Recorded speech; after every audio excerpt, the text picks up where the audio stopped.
오늘 하나님께서 우리에게 주신 말씀은 구약성경 느헤미야 11장 10절부터 21절까지 말씀입니다. 구약성경 느헤미야 11장 10절부터 21절까지 말씀입니다.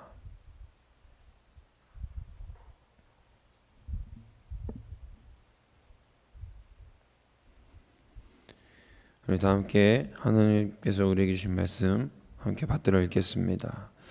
제사장 중에는 요리압의 아들 여다와 야긴이며 또 하나님의 전을 맡은 자 스라야이니 그는 힐기야의 아들이요 무슬람의 손자요 사독의 증손이요 무라요의 현손이요 아히두베의 오대손이며 또 전에서 일하는 그들의 형제니 모두 820명이요 또 아이다야이니 그는 여로함의 아들이요 블라야의 손자요 암시의 증손이요 스가랴의 현손이요 바술의 5대손이요 말기야의 6대손이며 또 그의 형제의 족장된 자이니 모두 242명이요 또 아마스이니 그는 아사렐의 아들이요 아흐세의 손자요 무실레못의 증손이요 임멜의 현손이요 또 그들의 형제의 큰 용사들이니 모두 128명이라 하그돌림의 아들 삽디엘이 그들의 감독이 되었느니라.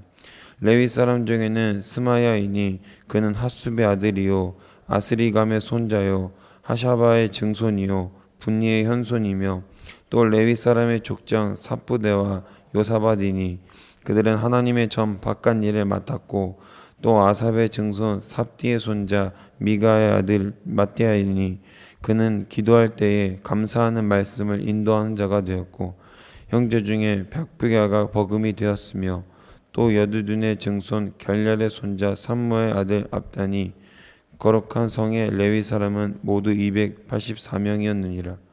성 문지기는 악굽과 달몬과 그 형제이니 모두 172명이며 그 나머지 이스라엘 백성과 제사장 레위 사람은 모든 성읍에 흩어져 각각 자기 기업에 살았고 느디딤 사람은 오벨에 거주하니 시아와 기스바가 그들의 책임자가 되었느니라. 아멘. 느헤미야 11장은 중요한 장입니다. 성경에서 중요하고 중요하지 않은 장이 어디 있습니까? 라고 묻는다면 제가 굉장히 당황할 것 같은데 그럼에도 불구하고 11장이 가지는 특별한 의의는 결코 다른 것으로 설명할 수 없는 놀라운 하나님의 비밀이 있기 때문에 그렇습니다. 성벽이 재건되고 인구를 분배하는 과정에서 이제 누가 이 땅에 살 것인가, 누가 이 황폐한 곳에 믿음으로 말씀으로 거할 것인가에 대한 문제가 있었습니다. 더 정확히 얘기하면 생존의 문제가 달려 있었다라는 것이죠. 누구를 데려와서 살고 누구는 나가서 살 것인가 하는 그런 생존의 문제와 하나님 앞에서 삶을 주님께 맡기는 믿음의 결실을 맺었던 지도자들을 보면서 오늘날 우리도 하나님 앞에서 우리 스스로를 드려 하나님이 기뻐 받으시는 거룩한 산 제사로 또 거룩한 11조로 우리의 삶을 하나님 앞에 내어드릴 수 있기를 간절히 소망하고 축복합니다. 첫 번째는 책임을 다하라입니다. 성벽과 성전을 재건하기는 했지만 당시에 이스라엘은 너무나도 황폐했습니다. 이제 막 포로기를 끊는 이스라엘이 금이 있었을까요? 은이 있었을까요? 휘황찬란한 솔로몬의 성전 같은 영광과 모습은 이제 온데간데 없고 볼품없는 성전만이 그들이 드릴 수 있는 최선의 것이었을 겁니다. 그럼에도 불구하고 제사장들은 구별되어서 성벽을 보수하고 각각 맡은 책임을 다해 온 백성이 힘을 모아서 사람들은 성벽을 함께 재건했습니다. 거기에는 온갖 싫은 일, 하기 힘든 일들이 다 포함되어 있었지만 사람들은 그 책임이나 일에 작고 크고 따지는 것이 아니라 순전히 성벽을 재건하는 그 일에만 온전히 힘썼다라는 것입니다. 이처럼 우리 삶에는 책임을 다하는 모습이 필요합니다. 특별히 우리 예배자들, 주님의 은혜를 입은 자들에게는 은혜의 책임을 다하는 모습이 필요하다라는 것입니다. 어떤 모습일까요? 하나님 앞에서 신실하게 또 거룩하게 진실하게 예배하는 책임을 다해야 한다라는 것이죠. 당시 예루살렘 성은 폐허가 되고 사람이 살기 시작한 지 얼마 되지 않아서 모든 것을 새로 재건해야 하는 상황이었습니다. 한마디로 열악한 환경 그 자체였다라는 것이죠. 얼마나 열악했는지는 우리나라의 60, 70년대 판자촌을 생각해 보면 얼추 비슷할 것 같기도 합니다. 대충 쌓은 벽돌에 겨우 비를 막을 수 있는 비닐을 올리고 난방시설은커녕 수도시설조차도 없었던 그때의 서울과 지금을 비교하면 아무래도 당시의 서울을 경험했던 분들은 지금 이 순간 서울을 보며 감사가 절로 나오지 않을까 싶습니다. 그런 열악한 환경 속에서 이제 무엇을 하나 정해야 합니다. 느헤미야 11장 1절입니다. 백성의 지도자들은 예루살렘에 거주하였고 그 남은 백성은 제비 뽑아 10분의 1은 거룩한 성 예루살렘에 거주하게 하고 그 10분의 9는 다른 성읍에 거주하게 하였으며. 아멘. 그 열악한 곳에서 살 사람들을 제비 뽑아서 정하고 나머지는 다른 성읍에 거주하게 하였다라는 것입니다. 여러분 잘 한번 생각해 보십시오. 내가 살고 있는 집이 있는데 갑자기 더 평수도 좁고 시설도 낙후되어 있고 곰팡이가 나오는 집에 살라고 제비를 뽑아서 결정이 되어서 그렇게 살게 되었습니다. 좋을까요? 싫을까요?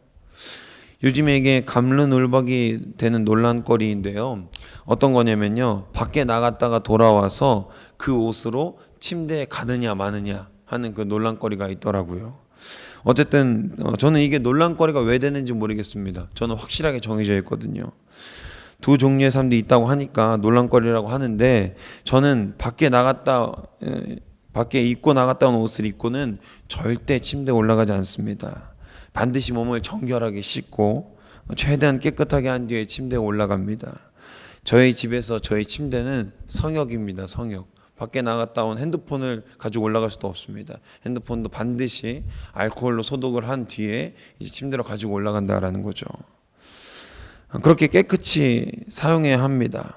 그런데 밖에 나갔다가 누가 어떻게 앉았을지도 모르는 지하철이나 버스에 앉았다가 제가 자는 침실 공간에 앉는다. 이건 제게는 좀 벅찬 일입니다.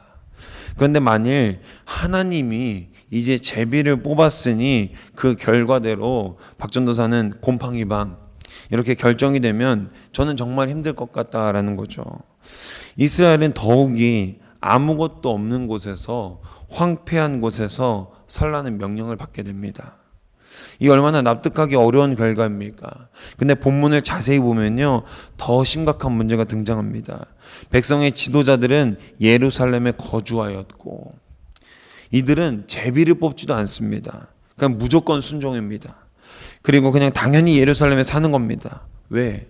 바로 지도자로서의 책임이 있기 때문에 그렇습니다. 지도자로서 하나님이 부르신 그곳에 하나님의 임재가 있는 성전이 있는 예루살렘에 거하는 것이 당연한 것입니다.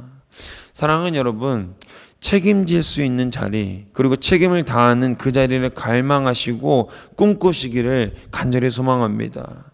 그리고 백성 중에 10분의 1은 또다시 제비로 선별되어서 하나님의 임재에 가까워지게 됩니다. 이 얼마나 중체대한 일입니까? 우리는 간혹 가다 보면 우리 교회에서 어떤 것을 맡아달라, 어떤 것을 해야 된다라는 목사님들의 부탁이나 전도사님들의 부탁에 대해서 거부감을 가질 때가 있습니다. 내가 내년에 내가 왜 지회장을 해야 되지? 내가 왜 목장 리더를 해야 되지? 내가 왜 속회 지도자를 해야 되지? 라는 그 자리에 대한 책임을 우리가 요청받았을 때 믿음으로 고백하고 믿음으로 그 책임을 다할 수 있는 사랑하는 우리 도원동의 모든 성도님들 되시기를 주님의 이름으로 소망하고 축복합니다. 선별된 건 줄로 믿습니다. 하나님께서 부르셔서 하나님의 계획이 그 사람에게 있는 줄로 믿습니다. 만약 그런 요청을 받았다면 하나님의 계획이 드디어 나에게 당도했구나, 하나님의 계획이 드디어 내가 책임질 수 있는 그 자리에 부르셨구나 라고 믿음으로 쟁취하고 성취할 수 있는 우리 모든 성도들 되시기를 주님의 이름으로 소망하고 축복합니다. 이 중치된 일 가운데 70년간 포로로 있다가 이제 다시 성벽과 성전을 보수하고 다시 세우고 하나님이 자녀로 세워지는 그 자리에 내가 선택되었다는 것입니다. 그것보다 중요한 것이 있을까요? 많은 사람들이 대부분의 삶에서 우선적인 가치로 두는 것은 아마도 의식주가 아닐까 싶습니다. 나의 먹을 것, 나의 입을 것, 나의 사는 것, 이것을 가능하게 하는 것은 아마 재물일 것입니다. 그런데 오늘 본문에 등장하는 사람들을 보십시오. 지도자들은 말할 것도 없이 황폐한 그곳을 선택했고 백성 중에 10분의 1은 또 구별되고 선별되어서 그 황폐한 곳에 들어가게 됩니다. 오늘날의 가치로 보면 하나님께 선택되어지고 하나님의 도구로 사용되는 것이 참으로 어려운 일 같습니다. 이것이 왜 어렵냐? 바로 하나님의 관점으로 이 세상을 바라보고 있지 않아서 그렇습니다. 하나님의 관점으로는 양반이든 노비든 상놈이든 백정이든 모두 똑같습니다. 그런데 우리 인간의 관점으로 보면 양반에게는 양반의 도가 있고 상놈에게는 상놈의 도가 있으니까 그것이 어렵다라는 거죠. 오늘 말씀을 통해서 백성들이 가졌던 마음을 다시 한번 생각해보고 하나님 앞에서 우리의 태도를 돌이켜보길 간절히 소망합니다. 어쩌면 우리는 주님 앞에서 그리스도인으로서 우리가 다해야 할 책임은 하나도 감당하고 있지 않으면서 하나님은 어디에 살아계신 거냐며 따지고 있을 수도 있는지 모르겠습니다. 내가 이렇게 힘든데, 내가 이렇게 아픈데 주님 어디에 계십니까? 그때 주님이 말씀하셔서 너는 참되게 예배할 때 어디에 있었느냐라고 반문하시면 담대히 대답할 수 있겠습니까? 대답할 수 있어야 할 줄로 믿습니다. 주님 앞에서 매일, 매 시간, 매 순간순간마다 최선을 다해 사랑하고 예배했다고 고백할 수 있는 우리가 되길 간절히 소망합니다. 구원의 확신과 승리의 확신을 입은 우리가 우물쭈물할 필요가 전혀 없습니다. 그리스도의 담대함이 우리에게 있기에 우리는 승리했기에 주님 앞에서도 담대히 고백할 수 있는 우리 사랑하는 모든 더원동교회 성도들 되시기를 주님의 이름으로 소망하고 축복합니다. 우리 두 번째는 책임을 다할 수 있는 용기입니다. 예루살렘에 거한 자들은 지도자들뿐만 아니라 레위, 유다, 베냐민, 에브라임 등과 므낫세 등등 많은 이들이 모두 선택되어 거주하게 되었습니다. 당시 예루살렘 성에는 약 1만 명의 사람들이 살았다고 유추되는데요. 이들 모두가 하나님의 이름으로 선택되어진 자들인 것입니다. 11장 2절을 보면 선택되지 않은 이들 중에서도 선택의 자리에 들어온 자들이 있는데요. 그들 스스로 예루살렘에 살겠다고 하는 자들에게는 백성들이 모두 복을 빌어주었다고 성경은 기록하고 있습니다.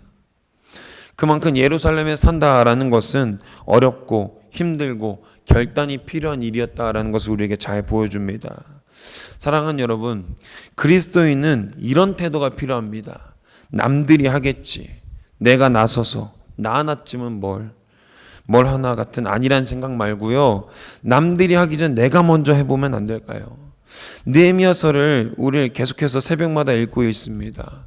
느헤미야서를 잘 읽어보면 어렵고 힘든 순간에 백성들이 한마음 한뜻으로 희생하고 주님의 길에 동참하는 모습들을 잘 볼 수 있습니다. 어느 전도사님이 자기네 교회 얘기를 해주더라고요. 안타까운 마음으로 요즘 개교회 현실에 대해서 한탄하고 있다라고 저한테 얘기해 준 적이 있습니다. 비가 온 다음 날이었던 것 같아요. 화장실 바닥이 신발 자국으로 자욱했다라는 겁니다.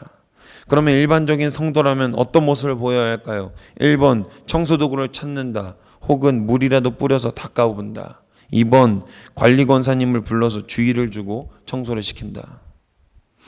다들 1번을 선택하는 게 정당해 보이지 않습니까? 그런데 현실은 2번을 행동으로 옮긴다라는 얘기를 들었습니다. 욕은 해요. 왜 이렇게 바닥이 더러워? 청소를 도대체 어떻게 하는 거야? 그러면서 그 바닥에 대해서 본인이 닦을 생각은 하지 않는다라는 생각을 했습니다. 그런 생각을 한다라는 거죠. 이게 우리 교회가 아니라, 도너든 교회가 아니라요, 지금 대부분의 많은 교회가 가지고 있는 아픔인 줄로 믿습니다. 잘 한번 생각해 보시길 바랍니다. 교회 물건이 어지럽혀져 있고 더러워져 있고 물건을 내 마음대로 썼다가 내 쓸 곳을 다 쓰고 제자리에 두지도 않고 그냥 편하게 두고 집에 가는 거, 단순히 정리정돈을 못했거나 깜빡했을 수도 있죠. 하지만 우리 집에서는 그렇게 하던가요? 내 집에서는 정리정돈도 안 하고 매일 어지럽혀 놓고 편하게 살던가요? 그렇다면 해당되지 않는 이야기겠지만 대부분의 사람들은 모두 집에서는 깨끗하게 청소도 하고 어느 정도의 청결을 유지하려고도 합니다만 교회에서만큼은 아주 편하게 쓰고 교회에서만큼은 아주 편하게 어지럽혀 두고 가려고 합니다. 사랑하는 여러분, 우리 교회를 교회되게, 우리 교회를 거룩한 성전으로 하나님 앞에서 온전히 예배하고 교제할 수 있는 공간으로 우리가 아끼고 우리가 손붙잡고 나서서 가꿔야 할 줄로 믿습니다. 누군가에게 책임이 있는 것이 아닙니다. 우리 모두의 책임입니다. 바닥이 더럽습니다. 쓰레기가 있습니다. 주우면 되지요. 눈앞에 보고 있는 사람이 주우면 됩니다. 너의 교회 아니고 바로 우리 교회 아닙니까? 주께서 사랑하시는 우리 교회가 한마음 한뜻으로 채워지는 교회가 되기를 간절히 소망합니다. 느헤미야 3장에 보면요, 성벽 재건이 한창인데요, 누구 하나 자신들의 맡은 문에 대해서 항의하거나 불평불만하는 자들이 없습니다. 모두 한마음 한뜻으로 자신에게 주어진 책임을 다할 뿐이죠. 더 놀라운 것은 무엇입니까? 분문이라고 불리는 거름문, 속된 말로 똥문을 맡은 자들까지도 아무 얘기가 없습니다. 아무 불평이 없습니다. 걸음이 지나다니는 그 문을 만드는 그 사람들까지도 아무 저항 없이 힘을 다해서 책임을 다해서 본인들이 맡은 그 사명을 다했다라는 것입니다. 이런 책임을 다할 수 있는 것이 그들이 대단해서입니까? 아니요. 하나님과 동행함으로 이 책임을 다하는 가치가 얼마나 귀하고 아름다운 것인지 알기 때문에 그렇다라는 것입니다. 내가 맡은 바 그리스도인으로서 책임을 다하는 삶 얼마나 귀하고 아름답습니까? 내가 아무도 시키지 않았는데 쓰레기 줍는 모습을 본다면 옆에 있는 성도가 뭐라고 하겠습니까? 에이, 그 더러운 거 왜 주워? 하겠습니까? 아니면 그 쓰레기를 줍는 성도를 보고 아, 이 사람이 참 귀하다. 이 사람이 왜 이렇게 말없이 이런 귀한 일을 하지? 나도 이 사람처럼 되고 싶다. 라는 아름다운 생각을 하지 않겠습니까? 저는 그것이 바로 예수 그리스도가 역사하시는 방법 중에 하나라고 생각합니다. 나를 통해서 다른 누군가가 그리스도를 보는 것, 나의 행위와 나의 발걸음을 통해서 그리스도를 보는 것, 그것이 바로 그리스도의 역사인 줄로 믿습니다.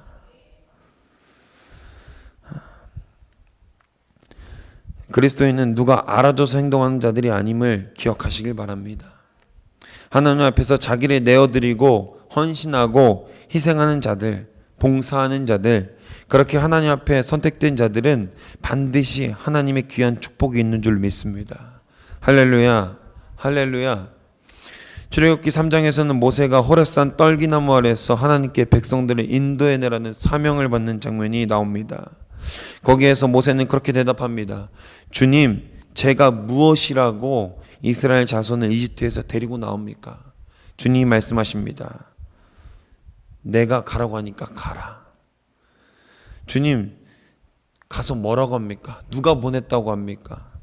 주님이 굉장히 어렵게 대답하십니다. 나는 나다. 나는 스스로 있는 자다. 무엇을 뜻하죠? 설명이 필요 없는 분이라는 거예요. 모든 것의 주인이 되신다는, 모든 것의 주인이라는 뜻입니다. 나는 설명이 필요 없는 사람이다. 나는 스스로 있는 자다. 사랑하는 여러분, 우리 하나님은 내가 이러이러해서 여차여차하니까 너는 그냥 나만 믿고 뭐 가서 좀 인도해내라는 거 하면 돼. 그런 분이 아닙니다. 가라. 그러면 내가 해결해 주겠다. 우리는 택하신 족속이요 왕 같은 제사장으로 하나님께서 부르셨습니다. 저선 교회를 다니고 하나님을 믿고 그리스도께서 우리의 죄를 사해 주셨다는 사실을 아는 자들은 말이죠. 이게 얼마나 대단한 것이냐면요, 모든 만물을 창조하신 분이 나를 선택했다라는 것입니다. 나를 선택했는데 그 사실을 나만 알아요. 하나님이 나를 왜? 부족해서 죄인이라서 선택하셨다라는 겁니다. 그리고 그 만물의 주인이 이미 우리의 채무를 다 변제하고 나를 자유하게 만드셨다는 것이 얼마나 큰 은혜이고 감사인지 모릅니다. 그 은혜가 있는 우리가 책임을 소홀히 할 수 있겠습니까? 아니, 용기가 없을 수 있겠습니까? 용기가 없는 것이 더 이상한 것입니다. 주님, 저는 못해요. 전 두려워요. 주님, 저는 마음이 작은 사람이고 할 줄 아는 것도 없는 사람입니다. 제가 이 직분을 다할 수 없습니다. 제가 이 소망을 다할 수 없습니다. 목사님께서 부탁하신 거 저는 할 수 없습니다. 라고 얘기하는 게 이상한 겁니다. 하나님께서 선택하신 겁니다. 하나님께서 부르신 자리인 줄로 믿습니다. 그 자리에 믿음으로 우리가 나아갈 때 하나님께서 말씀하십니다. 아무것도 두려워하지 말라. 가라. 나는 스스로 있는 자이니라. 오늘 그 진리가 우리에게 귀한 은혜가 되어서 또한 소망이 되어서 하나님 앞에 나아갈 수 있는 온전한 버팀목과 디딤발이 되기를 간절히 소망합니다. 오늘 말씀 정리하려고 합니다. 사랑하는 여러분, 11조는 우리의 소득 중에 감사한 것을 기념하기 위해서 10분의 1을 떼서 드리는 것이 11조가 아닙니다.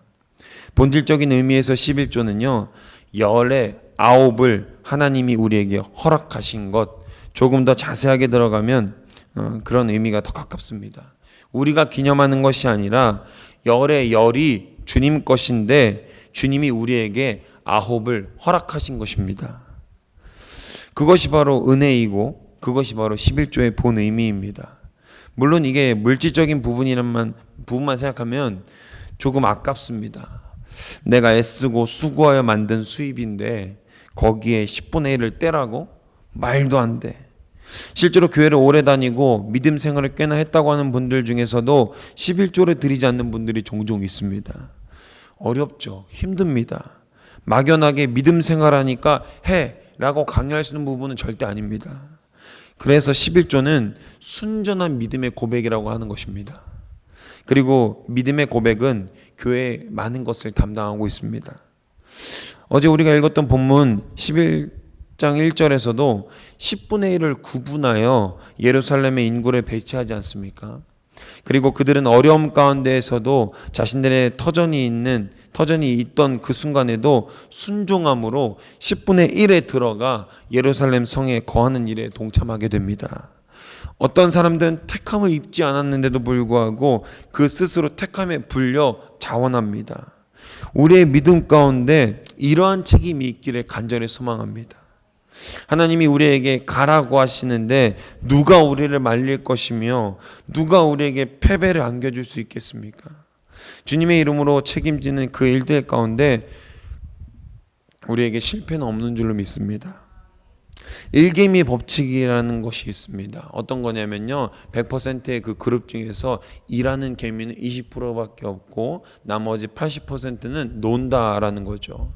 근데 또 재밌는 실험은요, 뭐냐면 그 20%만을 모아서 여러 실험체 이제 개미들이 있겠죠. 그 개미들 중에서 일을 열심히 하는 그 20%들을 선별해서 그 곳에 놨더니 그 와중에도 또 20%가 생기고 또 80%가 생긴다라는 것입니다.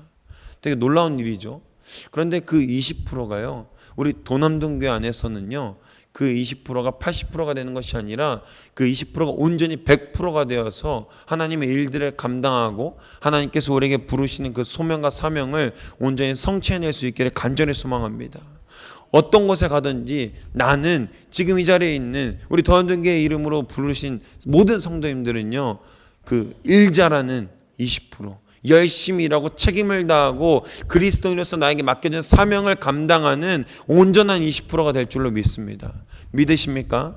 할렐루야. 그 온전한 믿음으로 나아가실 수 있기를 간절히 소망합니다. 두렵습니다. 어렵습니다. 할 수 없을 것만 같습니다. 그러나 주님께서 말씀하십니다. 아무것도 염려하지 말고 오직 모든 일에 기도와 간구로 너희 구할 것을 감사함으로 하나님께 아뢰라. 그리하면 모든 지각에 뛰어난 하나님의 평강이 그리스도 예수 안에서 너희 마음과 생각을 지키시리라. 아멘. 내가 하는 것이 아닙니다. 하나님께서 부르셨기 때문에 하나님께서 책임지시고 하나님께서 그 일들을 성취하게 하시는 줄로 믿습니다. 우리는 그 일들을 불러서 쓰실 하나님을 기대하며 하나님께서 나를 어떻게 사용하실지를 소망하고 갈망하고 기다리면서 주의 역사를 보기만 하면 됩니다. 하나님께서 힘주실 줄로 믿습니다. 하나님께서 담대함을 주실 줄로 믿습니다. 그 굳센 마음과 그 믿음을 가지고 하나님의 뜻을 이루어갈 수 있는 우리 사랑하는 모든 더한동교회 성도들이 되시기를 주님의 이름으로 간절히 소망하고 축복합니다. 기도하겠습니다. 사랑해 주님 감사합니다. 주님 이 시간 우리 하나님의 말씀을 배웁니다. 어떤 사람들도 내가 구별되어서 나만 선별되어서 그 일에 감당하지 않고 온전히 한마음 한뜻으로 누구에게도 책임을 돌리지 아니하고 하나님께서 부르신 사명대로 그 모습대로 불림받아서 예루살렘 성에 거주하며 그 일들을 감독하고 하나님께서 허락하신 계획들 안에 온전히 세워지는 모습들을 보았습니다. 주님, 느헤미야서가 우리에게 준 의미를 잘 기억하고 특별히 11장에서 나타난 우리 한마음 한뜻 예수 그리스도의 품으신 계획을 우리가 우리 마음 가운데 믿음으로 받들고 하나님 앞에 바로 설 수 있도록 역사하여 주시옵소서. 우리의 힘으로 하면 우리는 연약하여서 언제 다 제 각기 갈 길로 갈지 모릅니다. 그러나 주님께서 우리를 붙들어 주시고 주님께서 우리와 동행하시고 우리에게 담대함과 믿음을 허락하실 때 우리가 그 주님의 일들을 감당하고 성취하게 될 줄로 믿습니다. 특별히 주님 사랑하시는 교회 도남동 교회를 세우셨습니다. 우리가 한마음 한뜻으로 서로 돌아보아 선행을 격려하는 이 표어가 있으니 주님께서 말씀해 주신 이 표어를 우리 가슴속에 받들고 누구의 책임이 아니라 온전한 나의 책임, 온전한 나의 사명으로 받아들이고 우리 교회를 잘 감당할 수 있도록 우리에게 맡겨진 삶을 잘 붙들며 나아갈 수 있도록 우리에게 힘과 용기를 더하여 주옵소서. 어려운 일들이 있습니다. 우리를 낙심케 하는 일들이 있습니다. 유혹케 하는 일들이 있습니다. 세상 유혹 시험 가운데 좌절하게 되고 낙담하게 되는 일들이 있습니다. 그 일들 가운데에서 하나님의 진리를 품고 하나님의 은혜를 우리 가슴속에 기억하며 나아갈 때 그 모든 일들이 하나님의 선의 능력으로 해결되어지고 우리가 그 주님의 역사를 보게 될 줄로 믿습니다. 주님께서 역사하시고 우리를 인도하여 주옵소서. 주님의 거룩한 도구로 우리를 부르셨사오니 우리를 주님의 뜻 가운데 바로 세워 주시옵소서. 주님, 오늘도 이 자리에 나와서 우리가 하나님의 이름으로 하나님의 믿음을 온전히 지키길 결단하며 나아갑니다. 특별히 이 자리에, 이 귀한 자리에 나오고 싶어도 나오지 못하는 자들이 있는 것을 기억하여 주옵소서. 아픔으로 인하여서 또 마음의 상함으로 인하여서 주님의 전에 기쁘게 나오지 못하는 이들을 기억하셔서 그들이 하나님의 임재와 하나님의 회복과 하나님의 참 사랑을 경험하여서 주님께서 주신 놀라운 능력과 은혜로 주의 역사로 이 주님의 기쁨의 전에 나와 함께 예배할 수 있는 역사를 우리에게 보여주옵소서. 오늘도 주의 말씀으로 살아갑니다. 주님 말씀 붙잡고 나아갈 때 우리에게 용기를 더하여 주옵소서. 굳세게 하여 주옵소서. 두려움 없이 나아가게 하시옵소서. 주님의 뜻대로 우리를 온전히 채워 주옵소서. 감사드리며 우리 주 예수 그리스도의 이름으로 기도합니다. 아멘.